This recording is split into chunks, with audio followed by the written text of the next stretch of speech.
Assalamualaikum warahmatullahi wabarakatuh. Selamat malam pemirsa, apa kabar Anda? Pemirsa, kasus dugaan tudingan ijazah palsu Presiden ke-7 Republik Indonesia Joko Widodo dengan tersangka Roy Suryo, Dr. Tifa dan juga Rismon Sianipar memasuki fase lanjutan. Penyidik Polda Metro Jaya dijadwalkan akan memanggil 2 saksi meringankan dan juga 4 ahli yang ditawarkan ataupun diajukan oleh para tersangka. Lantas akankah ini menjadi amunisi bagi Roy Suryo CS untuk lolos dari jeratan hukum? Kami akan hadirkan perbincangannya pemirsa bersama sejumlah narasumber. Saya Windy Wellingtonia. Dan saya Vena Kintan. Pemirsa, kami juga akan hadirkan informasi ataupun perkembangan terbaru mengenai erupsi Gunung Semeru yang terjadi di Kabupaten Lumajang, Jawa Timur. Langsung saja kita mulai. Apa kabar Indonesia malam selengkapnya untuk Anda.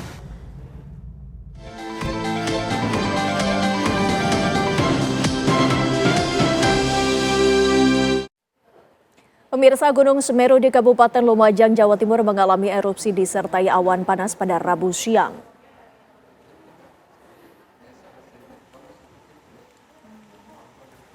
Awan panas guguran Gunung Semeru terpantau sangat jelas dari Dusun Kajar Kuning, Desa Sumberwulu, Kecamatan Candipuro, Lumajang.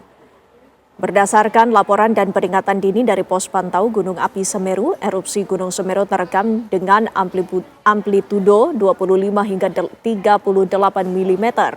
Kolom abu terpantau mencapai 2.000 meter di atas puncak atau berada di ketinggian sekitar 5.676 meter di atas permukaan laut. Jarak luncur awan panas yang meningkat tajam hingga 8 km ke arah Besuk Kobokan membuat petugas pos pantau BPBD di Jura Kobokan meninggalkan lokasi. Sementara warga dan para penambang pasir sudah diimbau untuk meninggalkan lokasi sebelum terjadinya erupsi dan awan panas.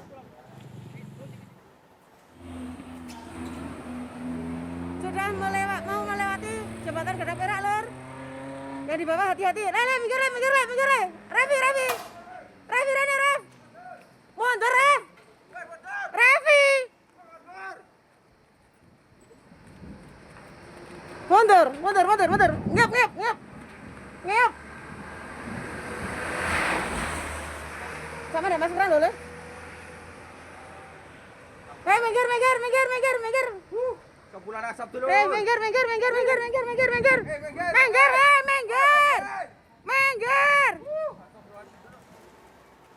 Kami sudah terhubung pemirsa bersama dengan reporter TV One, ada Wawan Sugiarto yang berada di pos pemantauan. Selamat malam Wawan, bagaimana kondisi terbaru di sana saat ini? Ya, saya kabarkan langsung dari pos pantau Gunung Api di Tawur. Jadi kondisi saat ini untuk cuaca di sekitar lokasi baik di lereng Gunung Semeru dan lokasi saya mengabarkan sedang terjadi hujan lebat. Dan saya sempat tadi melihat di aktivitas petugas pos pantau Gunung Api Semeru bahwa di seismik juga masih terekam adanya aktivitas vulkanik berupa amplitudo maksimal atau rekaman seismik yang menandakan masih terjadinya aktivitas vulkanik berupa erupsi, awan panas, serta getaran banjir.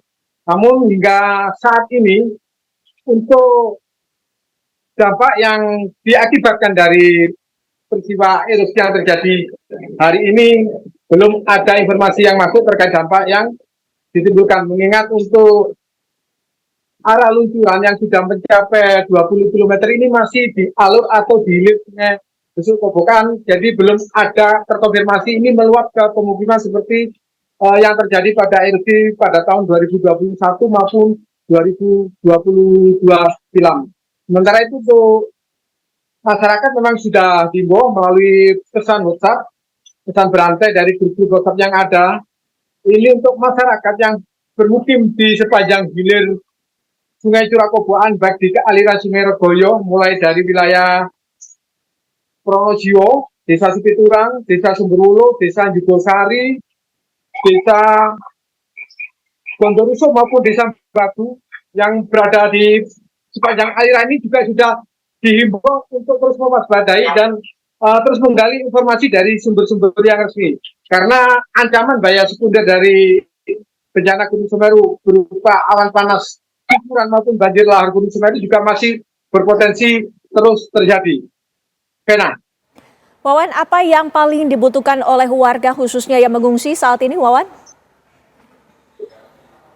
Ya, seperti yang disampaikan tadi oleh masyarakat secara langsung bahwa masyarakat yang berada di pengungsian di sejumlah titik, baik yang di Pos Pantau maupun di Desa Penanggal, Desa Candipuro, Balai Desa Candipuro maupun Desa Sumberwulu ini membutuhkan bantuan makanan siap saji atau nasi bungkus. Mengingat mereka sejak tadi belum ada persiapan. Jadi mereka benar-benar saat ini membutuhkan bantuan makanan maupun selimut karena hal itu benar-benar sangat mereka butuhkan, Vena. Baik, nanti kita akan update informasi terbaru dari sana. Terima kasih Wawan Sugiarto telah melaporkan langsung. Tetap jaga keselamatan Anda. Selamat malam. Pemirsa, kasus tudingan ijazah dari Presiden Republik Indonesia ke-7 Joko Widodo saat ini telah memasuki fase lanjutan di mana tersangka Roy Suryo maupun Dr. Tifa atau juga Rismon Sianipar telah mengajukan 2 nama saksi yang meringankan dan juga 4 ahli. Lantas apa sesungguhnya peranan dari ahli maupun saksi khususnya dalam kasus pidana ini? Apakah juga dapat melakukan proses pembuktian?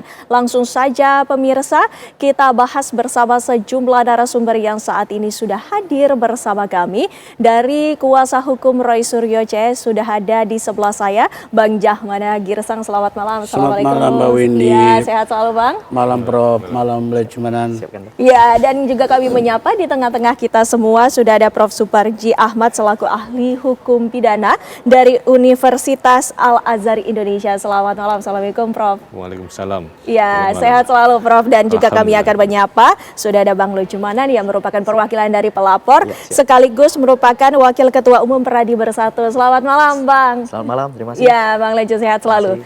Tentunya ini menjadi perbincangan yang menarik pemirsa khususnya dengan adanya langkah ataupun fase lanjutan. Kita langsung saja tanyakan kepada Bang Jahmada. Bang Jahmada, ini artinya sudah ada ya nama-nama yang diajukan baik itu saksi maupun ahli?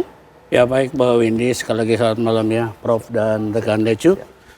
Dari kelanjutan dari pemeriksaan sebagai tersangka, kalau nggak salah hari apa itu? Hari Kamis lalu ya kalau nggak salah ya. Dari sana adalah pemeriksaan yang menurut kami adalah sangat serius ya. Tapi sebelumnya saya ucapkan dulu terima kasih lah pada seluruh pendukung kita atau masyarakat yang empati sama gerakan Roy, Rismon dan Tifa. Tanpa mereka kita tidak punya power gitu loh. Jadi kemudian saya lanjutkan adalah dari hasil penyidikan kemarin posisi sudah tersangka. Ya tentu secara manusiawi siapapun itu merasakan suatu tanda tanya besar. Karena rumusnya ada 2, pulang atau masuk kan gitu kan. Tapi ternyata dalam BAP kemarin yang berlangsung kurang lebih 9 jam itu 9 lebih. jam, ya. Dan ruang yang terpisah masing-masing, ruangnya bahkan jauh-jauhan itu. Dan seolah-olah ada komunikasi gitu loh. Waktunya juga bersamaan selesai. Nah tentu menjelang pertanyaan terakhir itu kan dakdikduk. Gitu ya Prof ya, siapapun itu bukan hanya mereka aja. Nah kemudian dari hasil penyidikan terakhir itu ternyata pas penyidikan pertanyaan terakhir lah waktu ngeprint BAP itu tiba-tiba di reskrim kalau nggak salah itu compression press ya. Jadi kita tidak tahu di dalam nih. Gitu loh. Jadi kita di dalam tidak tahu sebenarnya apa yang terjadi di depan ruang di reskrim itu. Kemudian menyatakan bahwa sudah dilakukan diajukan pertanyaan dalam penyidikan ratusan dan 80-an gitu ya, beda-beda gitu. Tapi ternyata diperbolehkan pulang ke rumah gitu kan. Itu satu hal yang sebenarnya kita bukannya langsung hingar-bingar happy gitu, enggak. Oh inilah proses hukum. Ya. Inilah proses hukum gitu loh. Nah untuk itu kenapa terjadi seperti itu yang menjadi penting kita bicarakan malam ini ya. Jadi nggak tiba-tiba diperbolehkan pulang. Tentu ada namanya proses due of law-nya itu ada gitu loh. Proses due of law-nya itu ada. Kenapa gitu loh? Kita diberikan kesempatan. Pertama, semua klien kita itu memberikan jawaban yang sangat kooperatif menurut saya sesuai pertanyaan yang diajukan kepada Rismon, Roy dan Mbak Tifa. Ya. Jadi apa yang diharapkan oleh penyidik itu sesuai. Nah kemudian di saat-saat terakhir itu kita akan mengajukan dalam waktu dekat ini adalah ahli dan saksi yang meringankan. Ya, Nah kami akan ajukan 4 saksi yang 4 ahli dan mungkin 1 atau 2 saksi yang meringankan. saksi ya meringankan. Nah Baik. kemudian inilah barangkali pertimbangan dari penyidik akhirnya membuat suasana seperti itu. Ya. Begitu, untuk sementara begitu Ya, Mbak Windy. Bang Lecu, tadi juga sudah disebutkan bahwa ada 2 pilihan saat pemeriksaan tersangka itu, apakah ditahan ataukah pulang. Ini kan kemudian tidak jadi ditahan. Nah, pendapatnya seperti apa, Bang Lecu? Ya, terhadap penahanan itu memang artinya kan jelas-jelas itu adalah diskresi dari kepolisian. Jadi Ya. sebenarnya kami tidak ada hak untuk mengintervensi terkait dengan permintaan penahanan. Cuman kami selaku pelapor atau selaku korban kami hanya meminta apabila permintaan itu dipenuhi atau tidak itu kami kembalikan kepada pihak kepolisian. Jadi kami sudah berpuas hati karena kenapa? Bahwa laporan yang telah kami laporkan selama 7-8 bulan ini telah ditetapkannya tersangka. Artinya apa? Proses penyelidikan, penyidikan hingga penetapan tersangka artinya sudah dilalui dengan baik.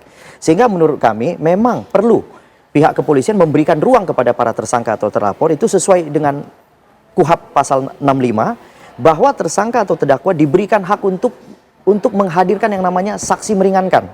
Jadi itu sudah on the track menurut kami. Jadi apa yang dilakukan oleh Direktur Kriminal Umum Polda Metro Jaya sudah on the track. Jadi kami tidak mengejar penahanan terus terang, ya kan? Yang kami kejar adalah perkara ini harus masuk ke meja hijau atau pengadilan. Itu yang itu artinya. Baik, Faktanya. Prof. Suparji, dalam fase yang lanjutnya ya ini fase saat ini, sesungguhnya apa proses yang dilalui umumnya? Proses yang dilalui adalah menemukan alat bukti supaya terang benderang perkaranya dan kemudian menentukan tersangkanya. Ini kan penyidikan. Nah sekarang tersangkanya sudah ada. Ya. Dilakukanlah proses pemeriksaan dan di pasal 65 tadi bahwa ada hak tersangka untuk menghadirkan saksi dan ahli meringankan.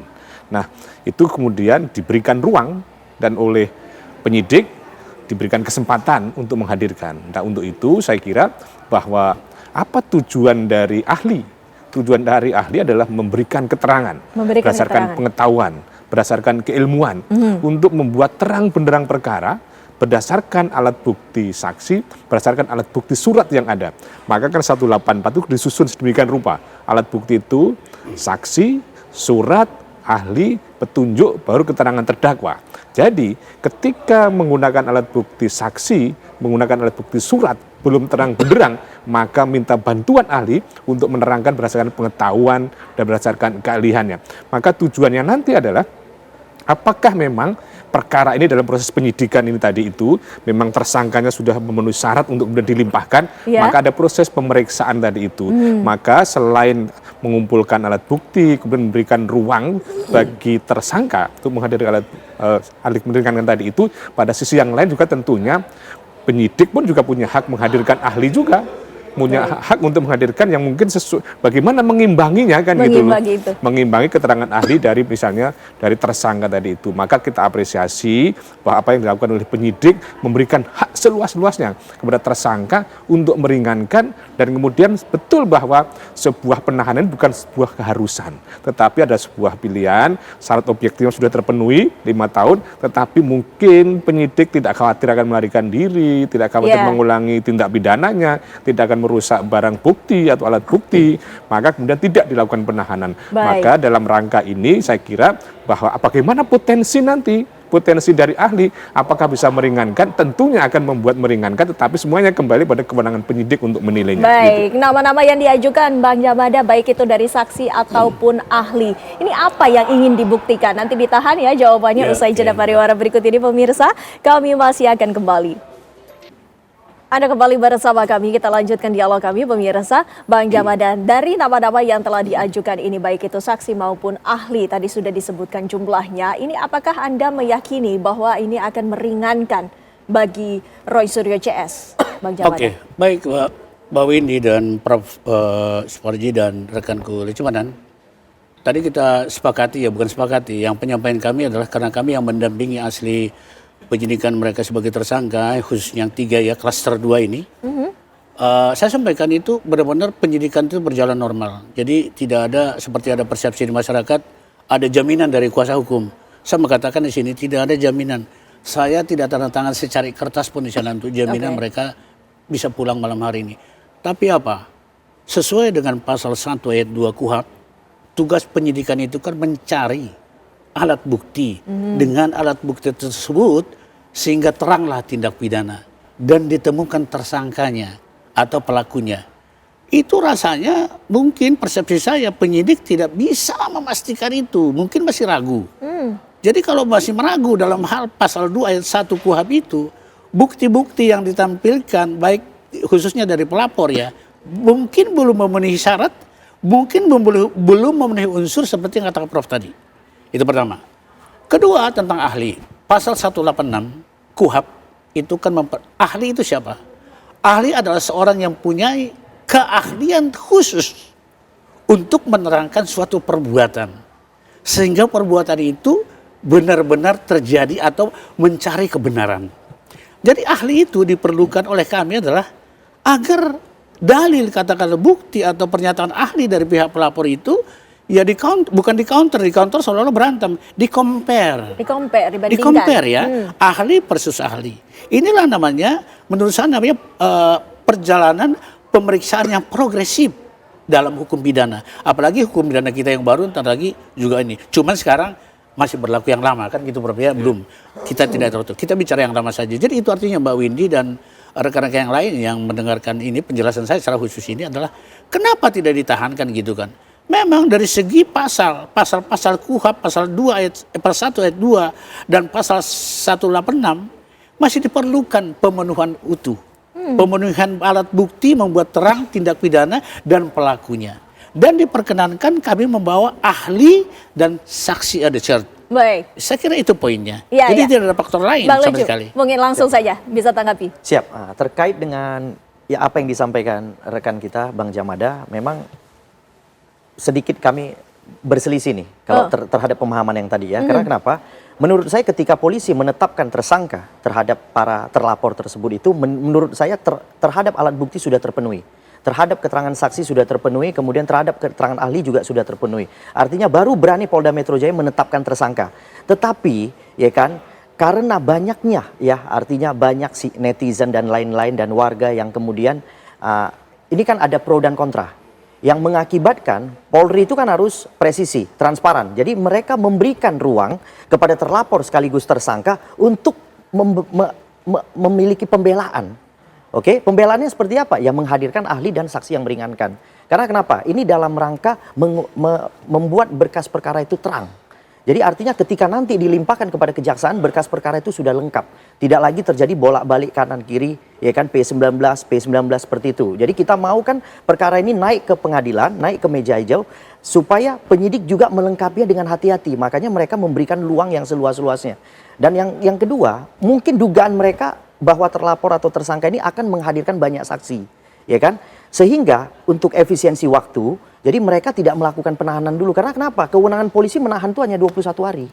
Sehingga apabila dalam 21 hari tidak bisa melengkapi berkas perkara atau melimpahkan tahap 1 berkas perkara kepada kejaksaan, nah ini akan repot, ya kan? Pastinya polisi harus menangguhkan juga. Jadi daripada kerja percuma, menurut saya ya apa yang dilakukan oleh polisi itu sudah tepat. Karena ada 5 tersangka di belakang di klaster pertama itu belum diperiksa, belum dipanggil. Jadi supaya rangkaian cerita ini utuh gitu. Jadi apa yang dilakukan memberikan ruang itu sudah tepat. Baik, Bang Jamada, tapi apa sesungguhnya urgensinya sehingga diberikannya nama saksi dan ahli ini? Oh ya jelas, kami selama ini kan belum pernah mengajukan ahli atau saksi.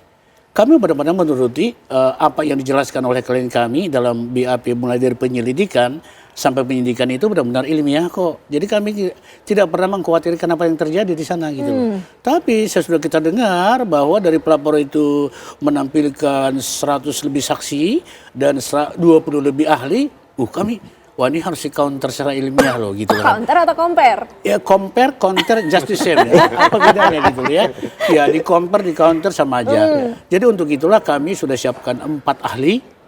Ahli pidana, ahli IT, dan ahli linguistik forensik.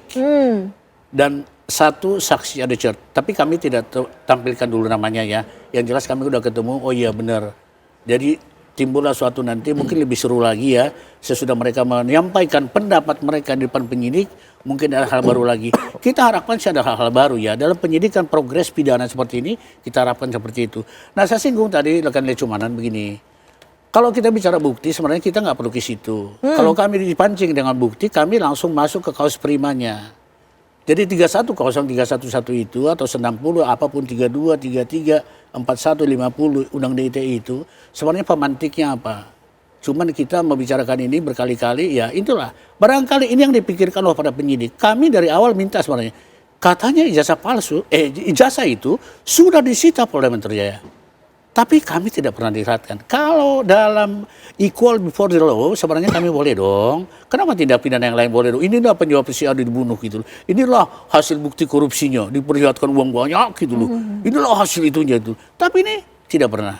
Jadi kalau bicara seperti itu, barangkali inilah yang dipikirkan oleh para penyidik. Oh iya, kita tidak pernah. Katanya di lab krim, katanya diperlihatkan di Solo. Terus, sementara itu pemantik. Saya udah pelajari benar, nanti Prof mungkin menjelaskan itu lebih baik ya. Tanpa itu kan tidak mungkin ada penelitian ini. Karena ada informasi yang dulu terbenam di bangsa ini. Lantas itu naluri peneliti dari Richmond, Roy dan Tipa mengatakan, ini harus dibongkar. Harus jelas ini. Masa terbenam di bangsa ini sampai next? Ini nggak boleh gitu.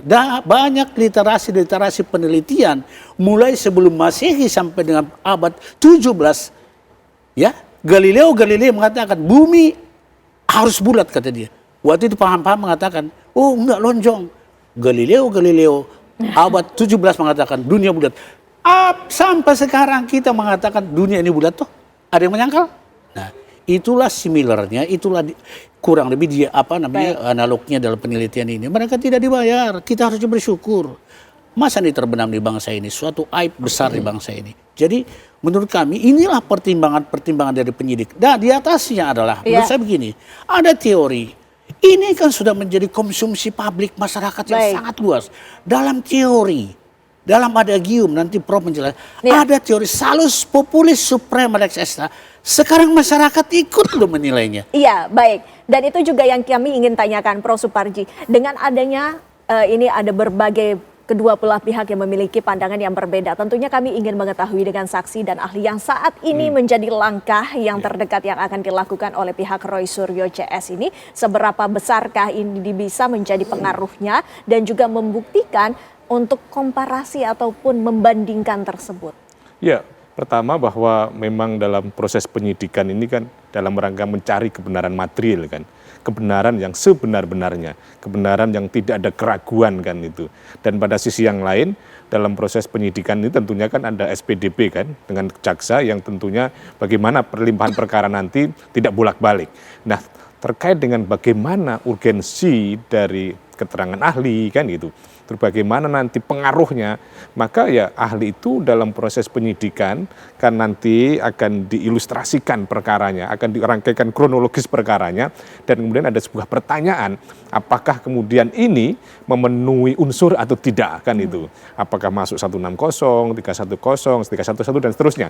Jadi ahli akan menerangkan dalam perspektif keilmuannya.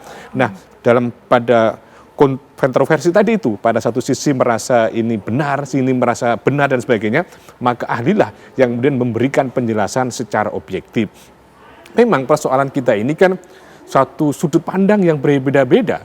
Ibaratnya orang main bola, bagi yang sudah menang ketika menit 90 itu waktu terasa cepat, terasa lama sekali karena khawatir akan dikejar kan. Pada sisi yang lain, bagi yang kalah, menit-menit akhir itu terasa cepat sekali, khawatir tidak ada kesempatan untuk menyamakan. Maka clear ketika bagaimana hakim meniup peluitnya, selesai ketentuannya seperti itu. Maka dalam konteks ini adalah bagaimana kemudian ketika ada perbedaan persepsi antara kedua kubu tadi itu, maka ditengahi berdasarkan pengetahuan dan keahlian tadi itu. Nah, seandainya ada keterangan ahli yang berbeda-beda tadi itu, maka kemudian kewenangan penyidik yang kemudian akan melakukan penilaian tadi itu. Tapi Prof, bukannya menjadi bias karena untuk penetapan tersangka ini bukti-bukti itu pun juga sudah dipegang oleh penyidik. Namun jika diajukan nama ahli, apakah ini tidak bertentangan dengan dalih yang pertama? Betul bahwa memang dalam menetapkan tersangka tadi itu harus didukung minimal 2 alat bukti.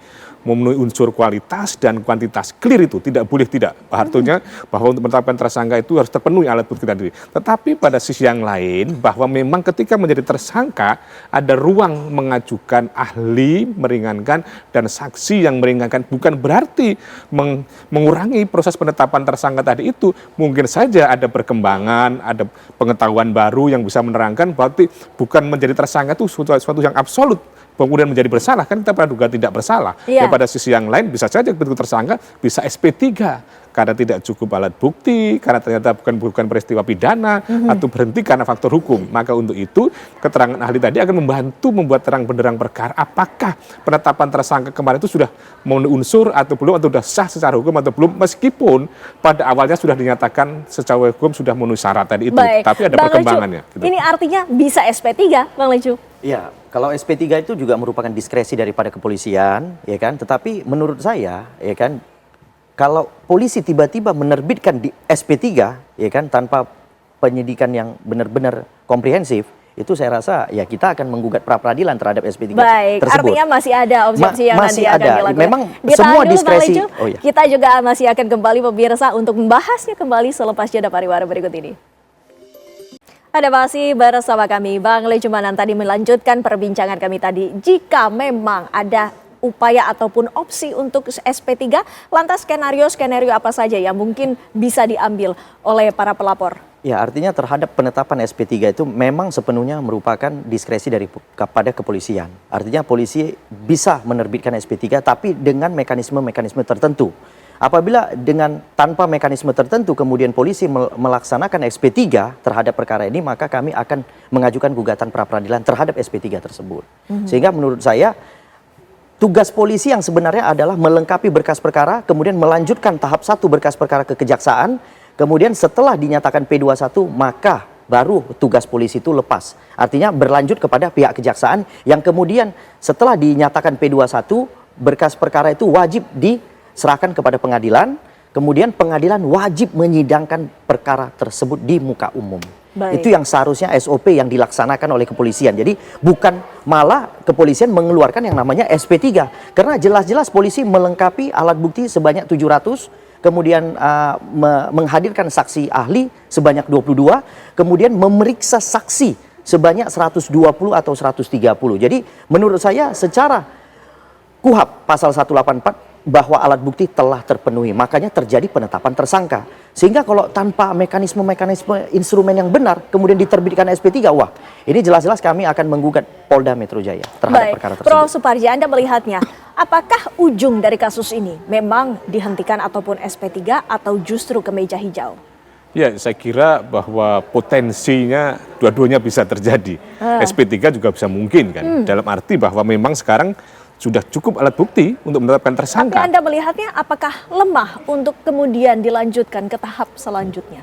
Ya, saya kira memang masih perlu. Ya, perlu pembuktian kan gitu. Masih perlu pembuktian. Maka inilah pentingnya penyidikan, dan kemudian ada ruang.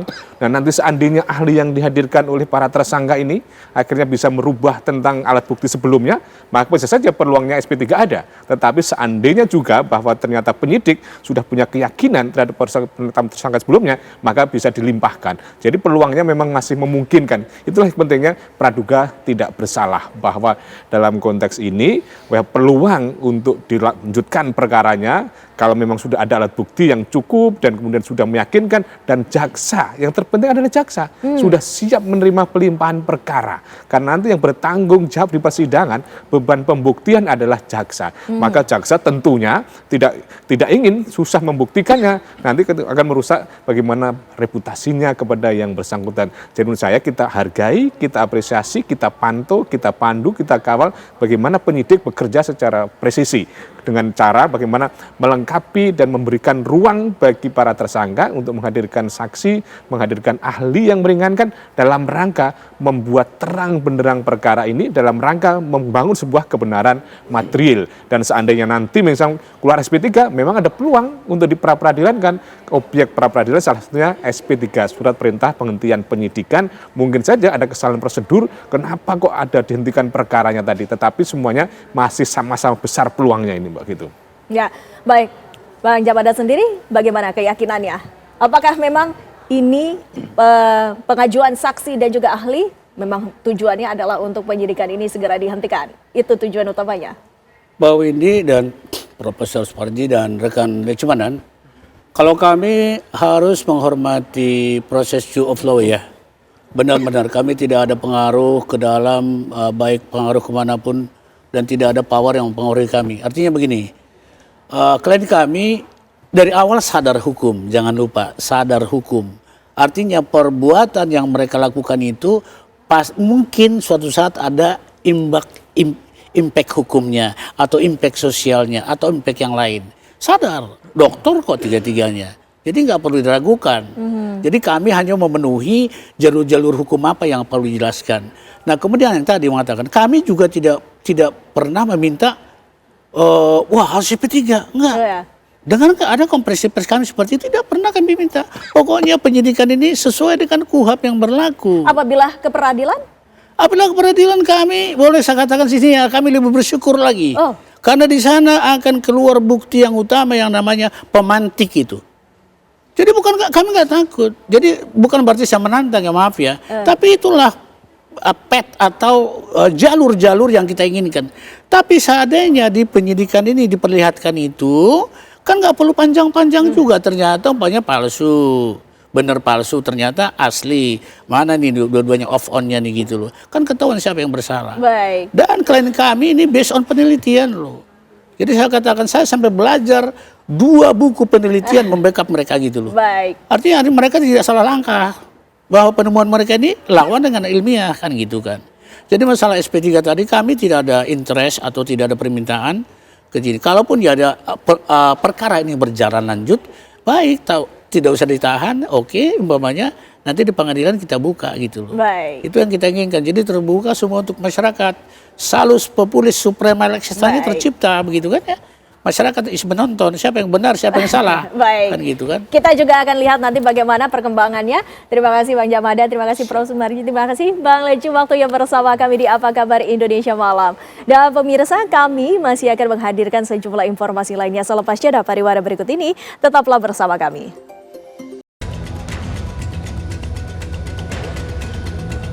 Badan Nasional Penanggulangan Terorisme BNPT bersama Densus 88 Anti Teror mengungkap perekrutan anak-anak dan pelajar yang masuk dalam jaringan teroris. Selamat siang. Dari hasil pengungkapan, sebanyak 5 orang yang telah berhasil diamankan, 2 diantara sebagai perekrut anak-anak calon teroris. Para pelaku berinteraksi dengan korban hanya melalui internet dan game online. Korban yang terjerat kemudian dimasukkan ke dalam grup komunikasi khusus yang tidak bisa diakses oleh umum. Di dalam grup tersebutlah kemudian korban diberi paham ideologi terorisme. Kerentanan anak yang merekrut jaringan terorisme dipengaruhi beberapa faktor, diantaranya karena memiliki latar belakang sebagai korban bullying dan masalah dalam keluarga.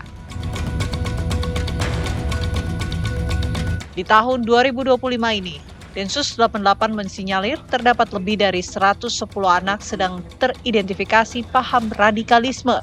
Kebanyakan para korban berasal dari Jawa Barat dan DKI Jakarta. Anak-anak yang terpapar radikalisme saat ini sudah ditangani bersama dengan Kementerian Pemberdayaan Perempuan dan Anak, Komisi Perlindungan Anak, dan Kementerian Sosial.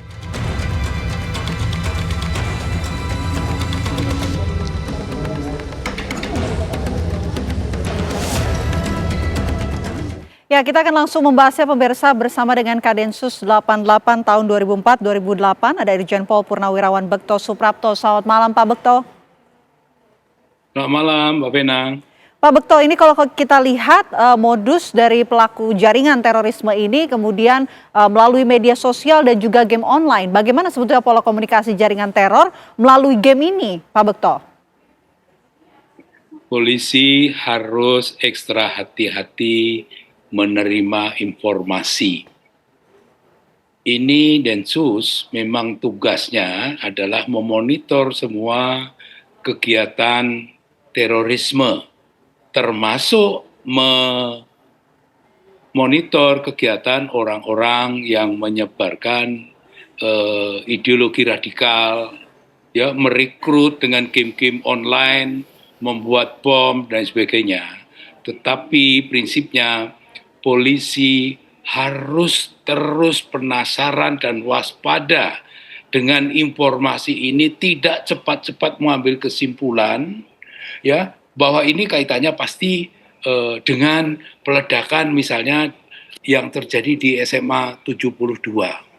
Itu sangat berbahaya. Oke, Pak Bekto, kalau kita Buru-buru, ya, ya. Pak, kalau kita lihat juga dan mungkin bisa dianalisa dari zaman Anda ketika Anda memimpin Densus 88, apakah dulu juga sudah ada indikasi bahwa platform digital ini juga digunakan untuk jaringan terorisme, Pak? Apakah kalau Anda bandingkan dengan situasi saat ini, ancamannya sudah semakin besar, Pak Bekto? Jelas sangat berbeda ya. Saat itu media sosial belum semeriah sekarang. Rekrutmen, proses rekrutmen itu biasanya melalui tatap muka, di-influencing ya, sehingga misalnya pelaku bom Bali 1 adalah orang dari Banten ya, yang memang dia patah hati, memang dia sangat hidupnya susah dan lain sebagainya. Kemudian pelaku bom Marriott tahun 2003 itu juga adalah seorang buruh yang banyak utang, hidupnya menderita dari Sukaraja, Sukabumi. Jadi berbeda. Yang sekarang begitu mudah orang menggunakan media sosial, ya, menggunakan jaringan-jaringan digital yang ada. Ini situasinya sangat berubah. Ya, jadi polisi juga menyikapinya harus berubah. Oke. Perbedaan kondisi yang berbeda tentunya. Tapi Pak Bekto, kalau menurut Anda, apakah kondisi saat ini ataupun struktur jaringan semacam ini, cara bekerjanya sebetulnya seperti apa sih Pak menurut Anda? Cara bekerjanya adalah mereka menyebut sebagai Tanzim Siri, organisasi rahasia. Ya, jadi tidak boleh secara terbuka, ya, terang-terangan, itu tidak bisa. Selalu memakai cover, selalu itu ditutup-tutupi sehingga hanya orang-orang tertentu saja yang sudah masuk jaringan itu yang dibina.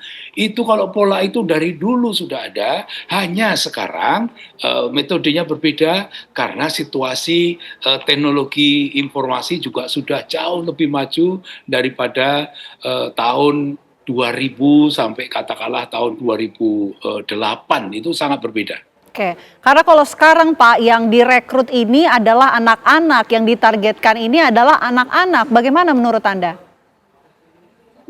Ya bisa saja. Anak-anak itu, saya juga pernah jadi anak-anak, Vena juga pernah jadi anak-anak.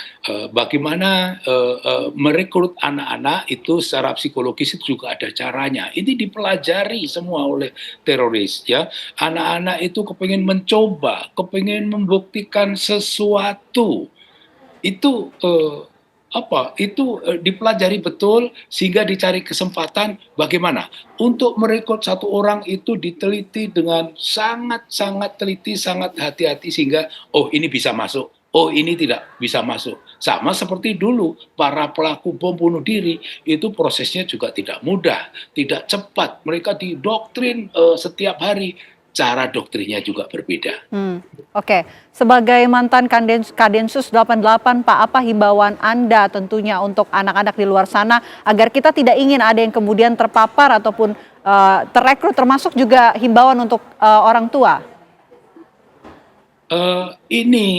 Sekarang ini ya, paham radikal itu juga jalan terus, ya.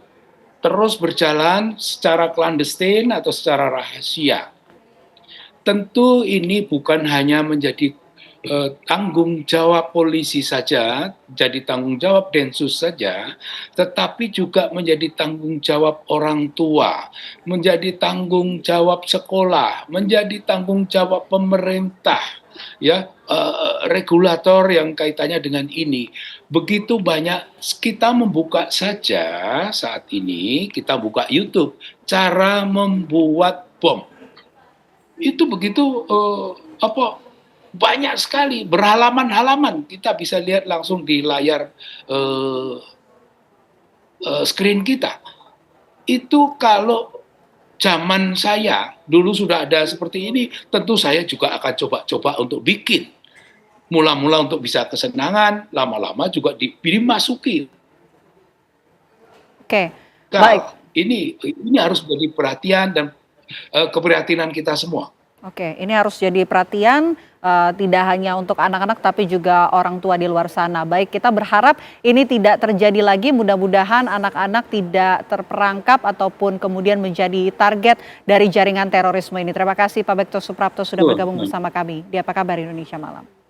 Ada masih bersama kami, pemirsa. Maraknya aksi begal dan narkoba di wilayah Belawan, Kota Medan membuat warga resah.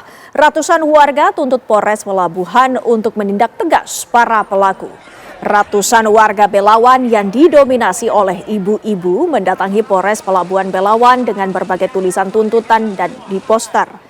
Tak lain, tuntutan mereka terkait dengan tingginya angka kriminalitas di daerah Belawan, khususnya kasus begal dan narkoba. Warga meminta polisi serius menindak tegas pelaku tindak kriminalitas yang sangat meresahkan warga. Aksi demo warga bubar setelah aspirasi ditampung oleh pelaksana tugas Kapolres Pelabuhan Belawan.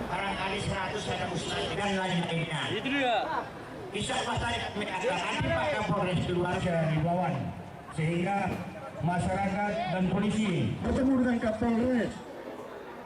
Ratusan warga geruduk Polsek Ijen untuk menanyakan seorang petani yang diamankan polisi tanpa ada penjelasan terkait penangkapannya. Inilah video amatir warga yang mendatangi kantor polisi untuk menanyakan seorang warga yang sebelumnya telah diamankan oleh polisi. Warga ingin meminta penjelasan kepada pihak kepolisian atas penangkapan dan keberadaan warga yang diamankan tersebut. Bahkan warga sempat membawa Kapolsek keluar dari kantornya terkait penangkapan tersebut. Aksi mulai kondusif setelah pihak kepolisian dan aparat terkait memberi penjelasan kepada warga.